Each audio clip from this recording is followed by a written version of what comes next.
everyone, my name is Daniela and I'm a volunteer with For a Safer Space. Today's video will be on avoidant personality disorder. I would like to begin this presentation with a land acknowledgement. I am conducting this presentation on the traditional territory of the Mississaugas of Scugog Island.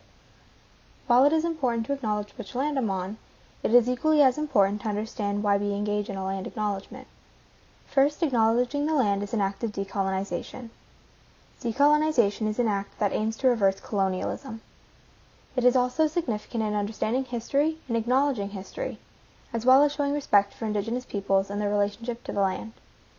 However, it is important to not only use the land acknowledgement, but to educate ourselves on historical and current issues, stand with indigenous peoples in the pursuit of social justice, and decolonize our thoughts and actions. Today's agenda will include a brief introduction, followed by what is avoidant personality disorder, statistics, risk factors, warning signs, examples of avoidance, comorbidity and avoidant personality disorder, treatment, misconceptions about avoidant personality disorder, coping with avoidant personality disorder, supporting someone with avoidant personality disorder, supporting a client, and to conclude, resources and key takeaways will be discussed. Avoidant personality disorder, or AVPD, is a personality disorder where people have chronic feelings of inadequacy and can be very sensitive to negative judgment from others around them. There is no one direct cause of AVPD. However, research shows that it can be attributed to genetics and environmental factors. While it can feel challenging to live with AVPD, there are steps that can be taken to adaptively cope with the mental health disability. What is avoidant personality disorder? Avoidant personality disorder, or AVPD, is one type of mental health disability under the category of personality disorders. Broadly speaking, personality disorders are patterns of behaviors that result in trying to maintain cultural norms, which has adverse impacts on an individual or those around them. AVPD is a personality disorder that is grouped with personality disorders that involve feelings of nervousness and fear. People living with AVPD typically have chronic feelings of inadequacy and can be very sensitive to negative judgment from others around them. While they would like to have interactions with others, these interactions are avoided due to strong feelings of fear about being rejected by others.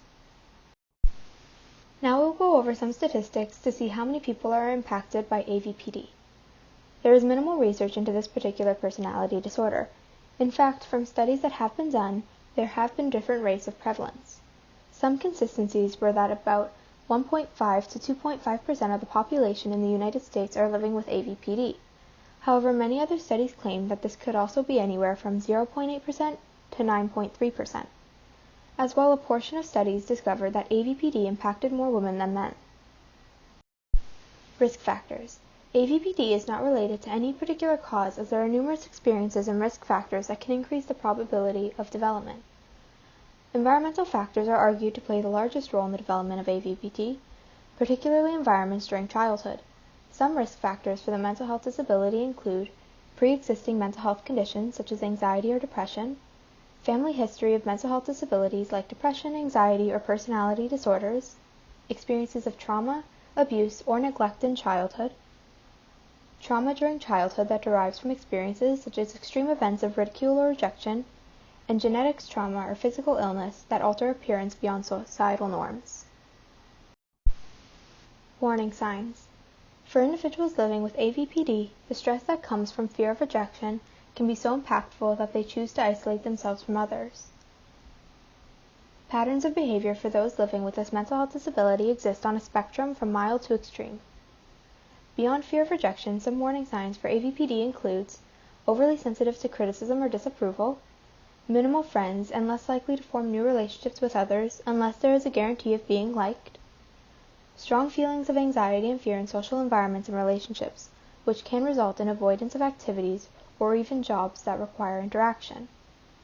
Tendencies of shyness, awkwardness, or self-consciousness in social environments due to overthinking about doing something incorrectly, overthinking potential issues that may arise, rarely trying new things or taking risks, and poor self-image and self-esteem. Examples of avoidance. Now that we have gone over some warning signs, we will discuss a few examples of how this can show up in behavior. Worries of rejection is one of the most common symptoms and can show through behaviors such as turning down a promotion due to anxieties of being criticized by coworkers, avoiding meetings, or avoiding making new friends without knowing for a fact that they will be liked in a new setting.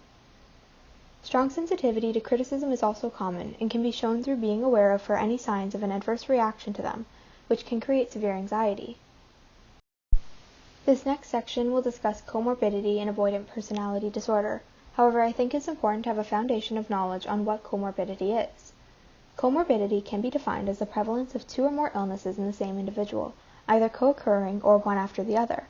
There can also be an interaction with the illnesses that negatively impact both.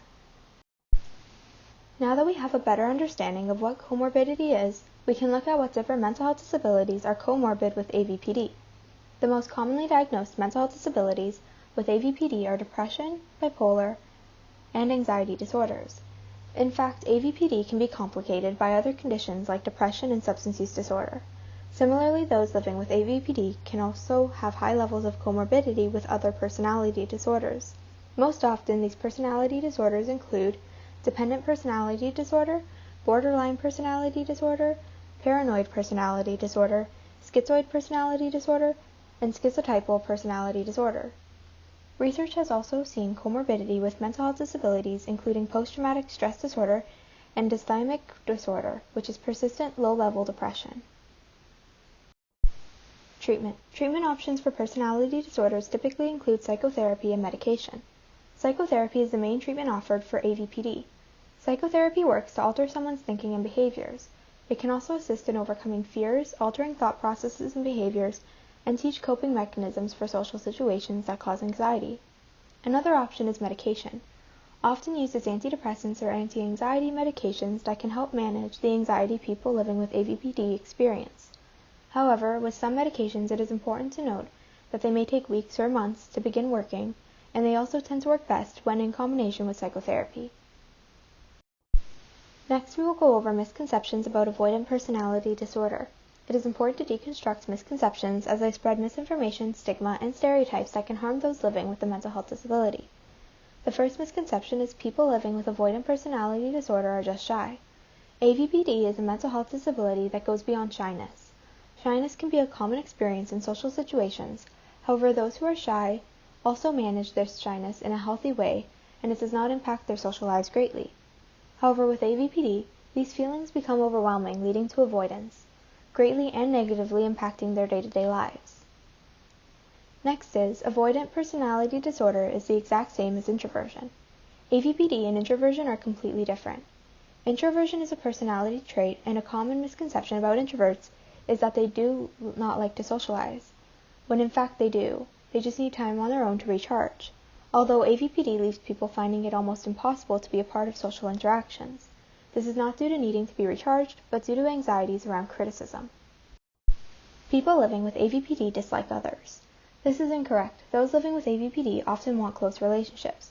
However, due to the anxieties they feel, it can seem almost impossible. Another misconception is avoidant personality disorder and antisocial personality disorder are the same. AVPD and antisocial personality disorder are two separate mental health disabilities. While in both there is a lack of following social norms, there are differences. For instance, antisocial personality disorder does not result in anxiety around social situations. Rather, behaviors tend to go against social norms. Finally, avoidant personality disorder is not treatable. AVPD can be treated. It can be difficult for individuals to take the first step in reaching out for help. However, there are ways that individuals can be assisted in coping with social situations. Coping with avoidant personality disorder. There are various ways to cope with AVPD.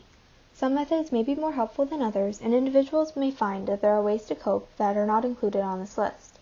Due to the individuality and experiences, methods of coping can differ. However, the first step in coping is to acknowledge the signs. By understanding one's specific symptoms and how they manifest, it can help someone to find more effective methods to work around them. As well, it can be beneficial to reach out to friends and family. This can be difficult for someone living with AVPD, although it can be a significant step in learning to cope. Additionally, friends and family can be involved in the therapy process to provide support.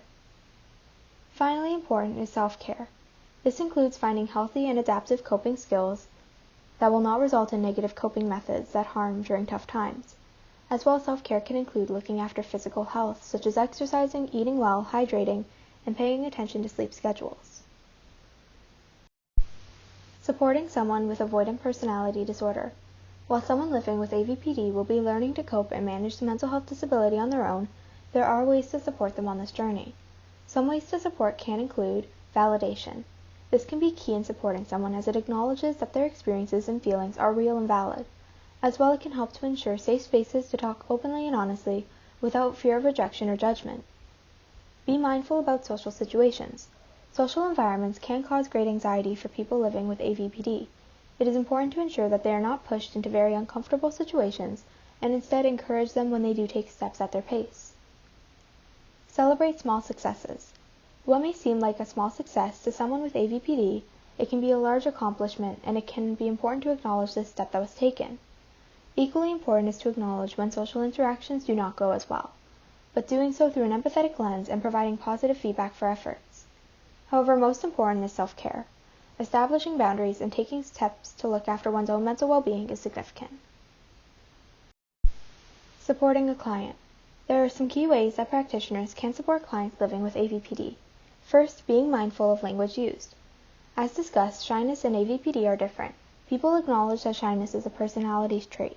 However, AVPD can seem almost like an unchangeable characteristic to many clients.